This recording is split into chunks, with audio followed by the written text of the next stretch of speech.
Every government's for regulating PMCs until it restricts how they can use them themselves.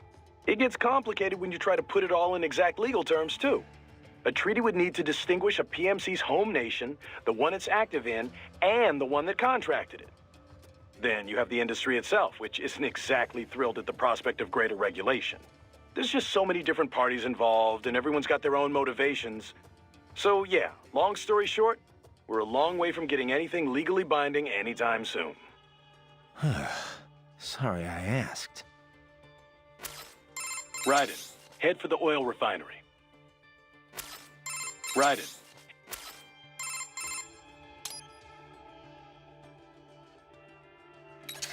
You know, I almost felt sorry for the little guy. What? That UG? Why? Because it couldn't disobey its orders? Yeah, that, and I don't know, it didn't seem especially interested in fighting you somehow. But was it really thinking on its own? Maybe it was all just an act. Get me to second-guess myself. You could be right. It's just, it didn't seem like just another UG to me. Maybe it's because I'm such a dog lover. That was no cuddly puppy, Courtney. It was a wolf, and a nasty one at that. No, I know. You're right. I didn't mean to sound critical. Whatever it was, it attacked you. You had no other choice. Didn't have much freedom myself, did I? Copy that. Later then? Yeah. You know, our last chat got me thinking about all the problems with PMCs. Oh? You come up with a solution to all our industry's ills then? Yeah. Let's just change the acronym. That's your solution?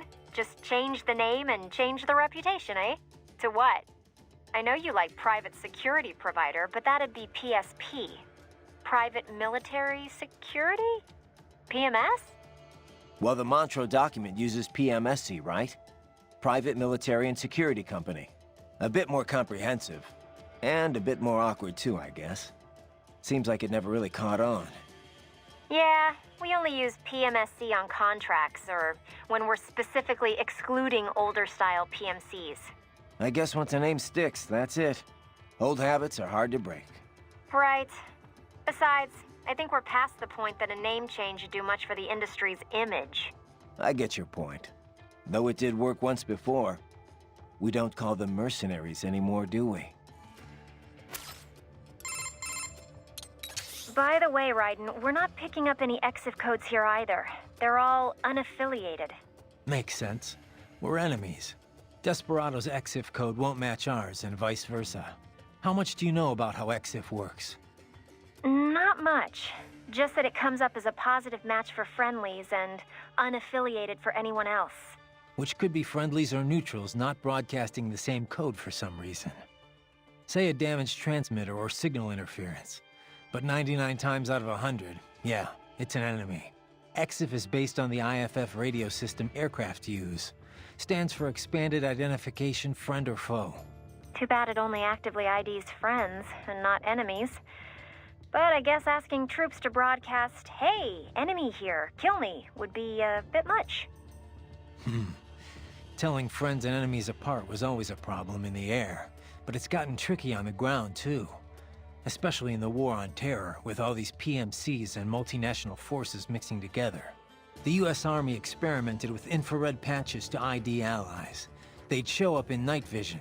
Then SOP came along and offered a more efficient method? Right. SOP's gone now, but its ID protocol is still used all over.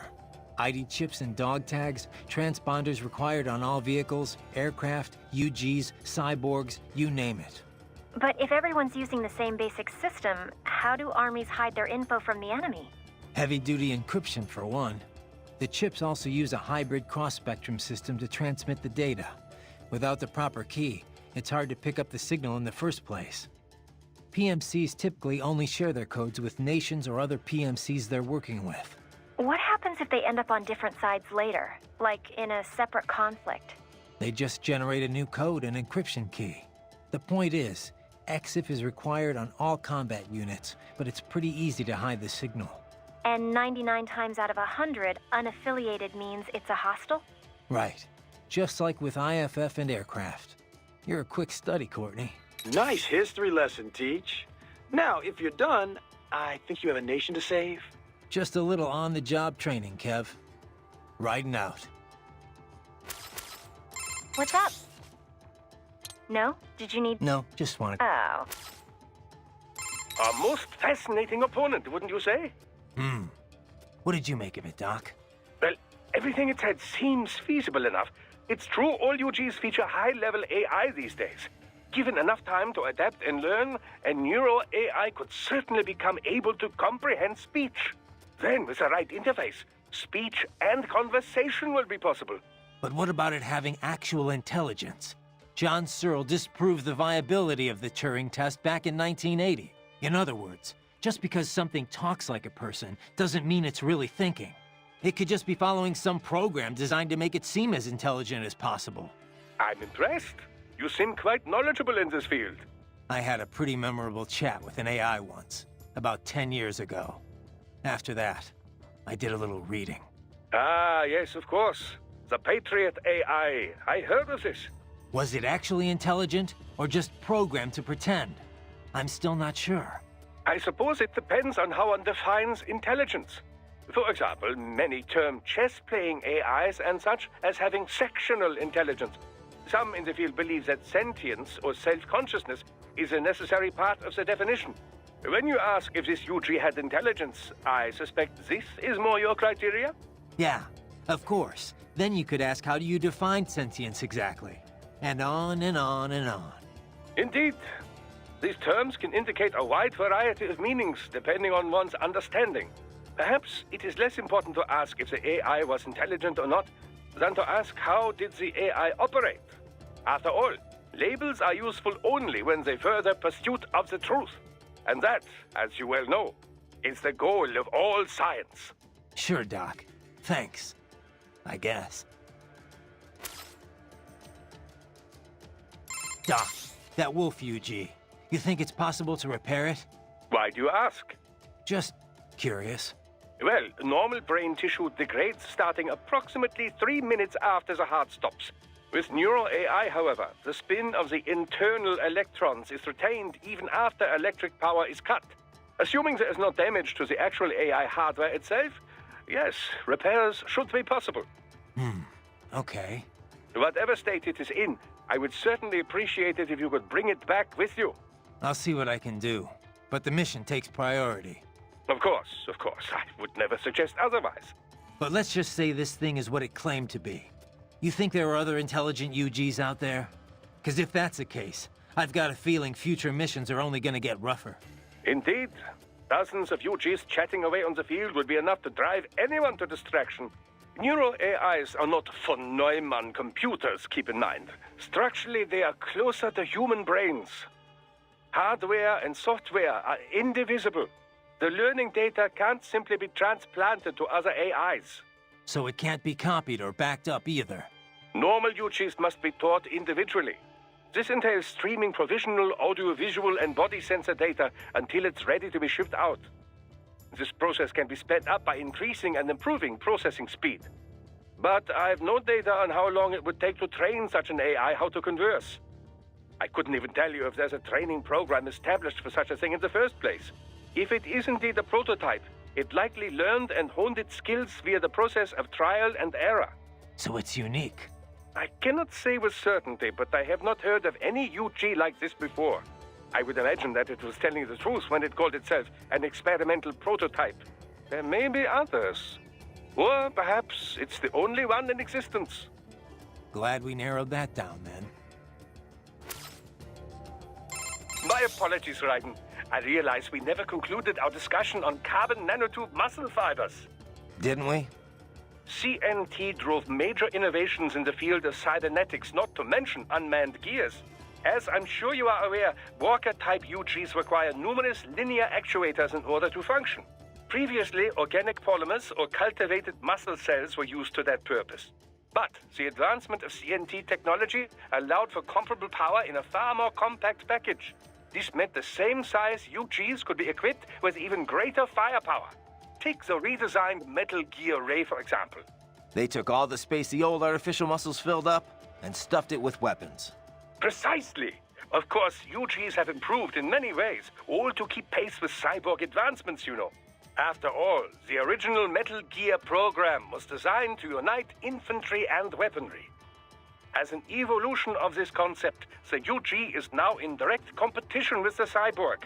And the cyborgs already have an advantage with their maneuverability and smaller size, as you well know. Of course, UGs are not dependent on the skills of a human host.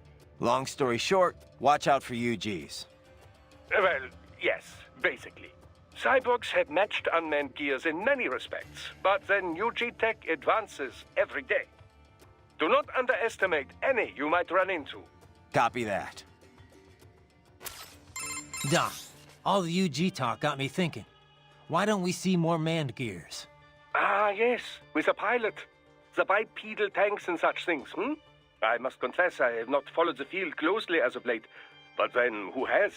Since Metal Gear A, all the advances and the funding in mobile artillery has been UGs. So why is that? Well, UGs take many more forms.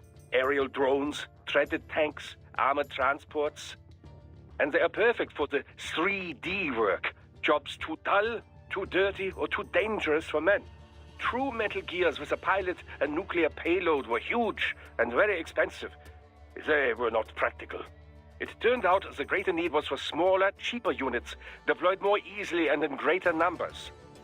So the field narrowed in on this aspect of gear design, an all-terrain link between infantry and artillery.